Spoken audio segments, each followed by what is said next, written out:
బయట ఫుడ్ కాకుండా ఏదన్నా హెల్తీ స్నాక్స్ తీసుకోవాలన్నప్పుడు ఒక్కసారి ఇలా ట్రై చేసి చూడండి. ముందుగా ఒక కప్పు జొన్నలను నైట్ అంతా ఒక 8-10 గంటల వరకు నానబెట్టండి. తర్వాత వాటిని మీడియం ఫ్లేమ్‌లో 8 విజిల్స్ వచ్చే వరకు రానివ్వండి.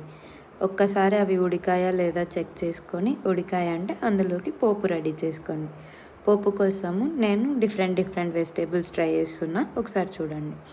ఫస్ట్‌గా ఆయిల్‌లో పోపు దినుసులు వేసుకోండి. అవి చిటపటలాడాక అందులో పావు కప్పు ఆనియన్, పావు కప్పు బీన్స్, ఒక 4, 5 పచ్చిమిర్చి చీలికలు, పావు కప్పు క్యారెట్ వేసుకోండి.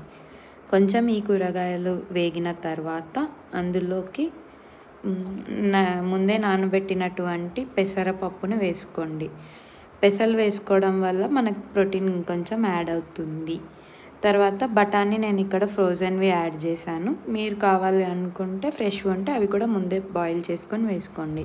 తర్వాత మీ టేస్ట్కి తగినంత సాల్ట్, కరివేపాకు, కొబ్బరి ముక్కలు, ఇంకా అల్లం ముక్కలు వేసుకొని వేగనివ్వండి. వేగిన తర్వాత లాస్ట్లో దింపే ముందర కొత్తిమీర వేసుకోండి. అంతే, చాలా హెల్తీగా ఉంటుంది, ఫైబర్ ఎక్కువ ఉంటుంది.